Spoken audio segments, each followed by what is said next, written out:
Hi everyone, it's Ken from KenL606. Long time no update. I've been really unwell after the operation. Being pumped with lots of pills. And just basically felt like shit really, but anyway.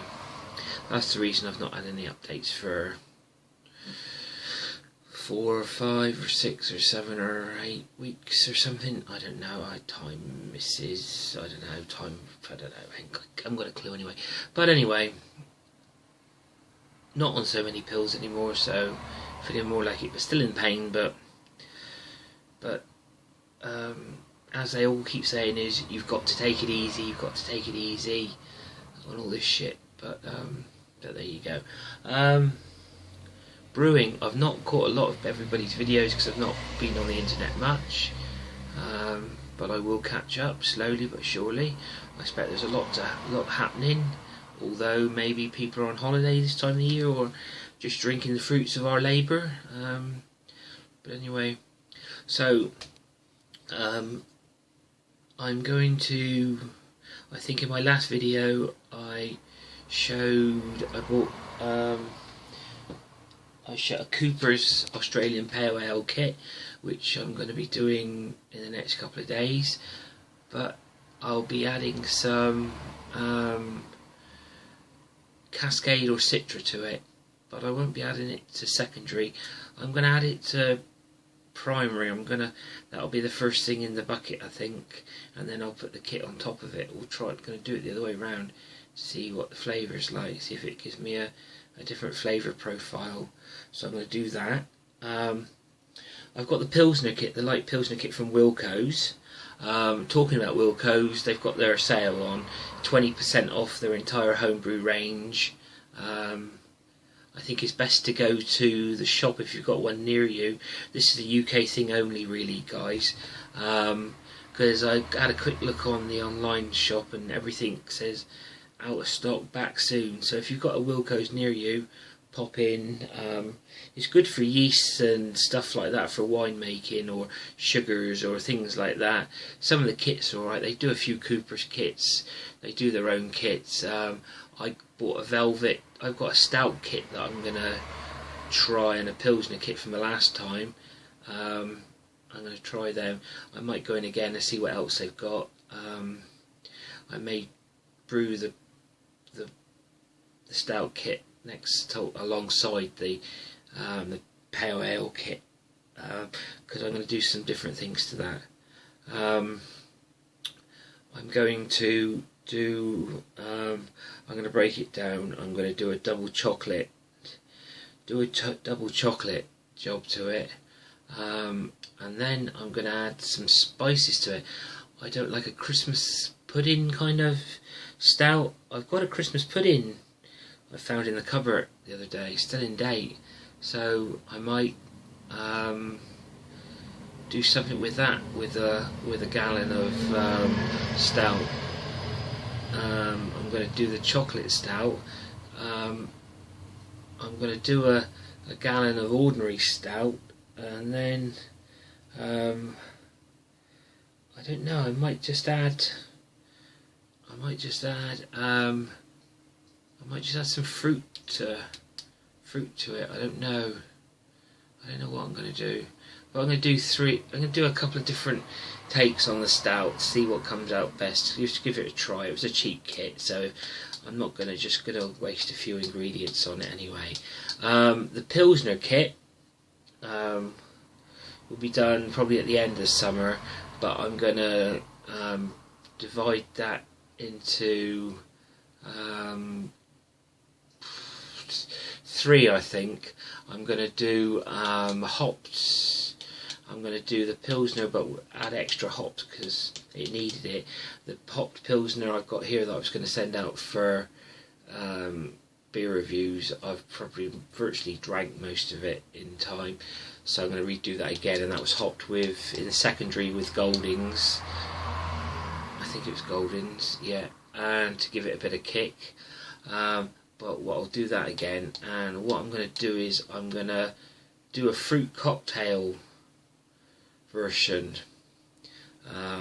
Get some fresh fruit or frozen fruit and basically add that and give it a fruit cocktail profile, and then I'm going to give it either a raspberry or a strawberry or a cherry go as well, something a bit different as well. I think I don't know what else to do to it. I shall have a think, but anyway, that's what I'm going to do to the kits. But I also did buy a lot of apple juice about 6 months ago, when Tesco's were selling it off. Not the cheapy brand, but the 99p carton stuff, and they were selling 4 litres in a sealed pack, a carry pack for 30p or something. They were flogging it off. I don't know why, but I bought absolute shed loads of it. I've got it in the porch, in the boot of the car, I've got it everywhere. So what I'm going to do is I'm going to do some ciders in the, well, I've got to do it before the end of September because that's the use by date on it anyway. But I don't know if any of you know or heard of a chap called Roy Lake, aka Lakey Boy. He's got a channel on YouTube, look him up. He's the founder member, and he started the Turbo Cider group on Facebook. But he's been raving about this liquid yeast, WLP 775. Basically adding that to apple juice and nothing else. No tannins, no nutrients, no citric acids, nothing. Just the liquid yeast and apple juice, and he's raving that you'll never go back. So I'm going to get a vial of this.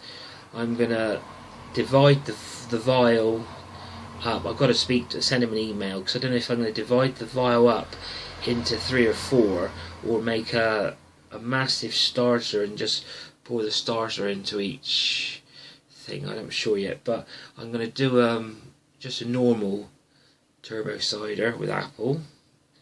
I'm going to do a strawberry cider, a spiced strawberry cider.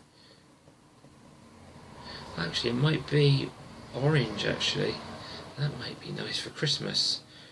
A spice, no, it's not going to be strawberry anymore. I just think it's going to be a spiced orange cider. That sounds different. I'm going to do ginger and cardamom, because Bulmers, I don't know if anybody's seen them in Tesco's, another UK shop, boys and girls. Bulmers, they make basically ciders for women, basically lady drinks.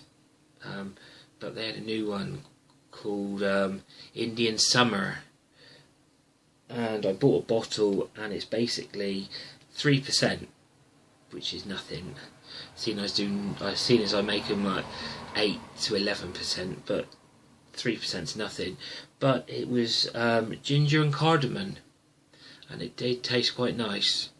So I'm going to do a ginger and cardamom take on it, and I'm thinking about doing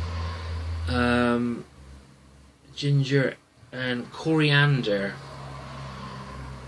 And so I'll be doing a normal one, a ginger and cardamom, a spiced orange, and a ginger and coriander. So with a WLP 775 liquid yeast. So we'll see what that comes out like. Roy Lake's been raving up, and a couple of people on the Facebook group are raving, saying that it's giving them good results too. None of that turbo cider twang that you get with turbo cider, just a nice crisp cider. But we shall give it a go. Just going to show you, I know Mr. Ant Rogerson, aka the Vicar with the Great Book of Truth, for beer and stouts and porters and ales and whatever, but as that's good for that, I've got some new books. If you like meads and ciders and honey-based drinks, this is basically the mead Bible, and it's called The Complete Mead Maker for everyone who cooks, gardens or drinks. And basically, it's basically honey. It's about honey, about mead, ciders. Well, it's about everything. It tells you, well, it tells you about brewing for competitions, mead for competitions, keeping bees. It's got some good stuff. It's about melomels, piments, methyloglins. Sorry if I pronounced that wrong. Methyloglins and braggots, because I'm thinking about maybe putting some of that stout and making a braggot with it. But I'm not sure. It's got some okay. It's got some okay recipes in here to start you off making mead. Mead's a very easy thing to make anyway. It's basically honey and water and yeast nutrient. But basically, it's very interesting. It goes into depth. I'm just trying to find.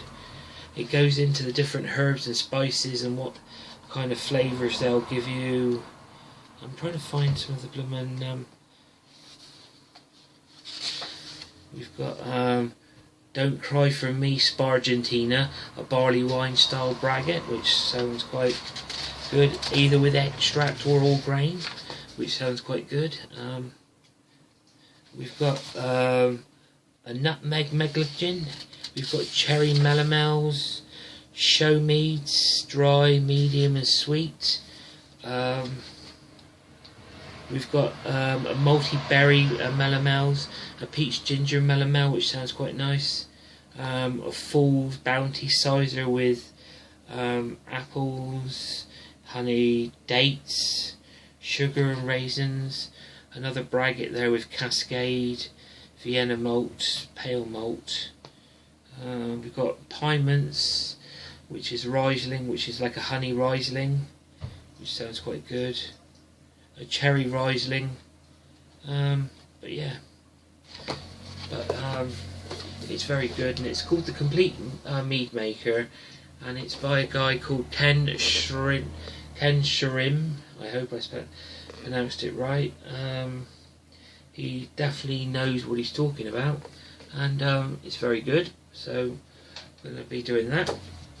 But for us people, if we don't buy a 5-gallon kit beer or stout, and we don't haven't got the all grain kit line, 1 gallon brewing is quite good. And I've got the first book in this, and I've got the second book now, which is by the Brooklyn Brew Shop, and it's basically 1 gallon batches, and basically you've got all sorts of recipes in here, plus food recipes as well. Here we got, let's just see in the back, we've got a smoked wheat in there, we've got a Chinook single hop IPA, that's the Colonel's Chinook single hop IPA in London, which is quite nice, as they say. We've got an Imperial Stout, we've got a Mesquite smoked porter, we've got a chocolate stout, and also they got recipes for, that's not all of them, they got lots more, and they also give you food recipes to use some of your beer or ale or stout, and the spent grains that you use. We've got included recipes for farmhouse ale, risotto, spent grain pizzas, spent grain pizza dough, shandy ice pops, IPA hummus, and more. But it goes through everything about what you need, all the hops, and well, there's just, it's basically like a road trip. This is from small batch recipes from Brooklyn to Bamberg, and let me just see. We've got spring. We're in summer at the minute, so they've got recipes smoked porter, farmhouse ale, blended fruit beer, cucumber saison, table beer, strawberry rhubarb strong ale, oyster beer. Then you'll go on to winter, smoked wheat, peppercorn rye, coffee milk stout, rum barrel porter, oatmeal raisin cookie stout, and Evil Twins Christmas Eve beer. But then you could go, you've got other ones, you've got dandelion group, mulberry wheat, celery salt goose, tapioca ale, you've got a bacon double, a 6 hop IPA, a sweet potato lager, a crick, Hindi's chocolate stout. But yeah, there's a lot to make in there, and it's that one there. If you see it on your travels, it's worth having a look at anyway, or just having a look up at them on Amazon just to see if they're up see if it's the sort of thing you like, or in the library maybe. But that's about it from me. 16 minutes and I'm still babbling, but that's about it. What I'll do is, when I've made up some stuff next week, I'll do a quick video on that and I'll put it up. But towards the end of, what's it now, July, August, I'll be contacting a few of anyway, to do me some reviews for some of my stuff anyway. So it's time it got tested by you guys to see what it's really like. But for now, I'm going to say enjoy the summer, because it's 22 degrees out there and it's lovely and warm. Semi-blue sky, it's alright, but it has been lovely and warm. Have a drink, take it easy, enjoy what you're doing, and if you enjoy what you're doing, do some more. But until next time, see you again. This is Ken saying bye for now. Bye now.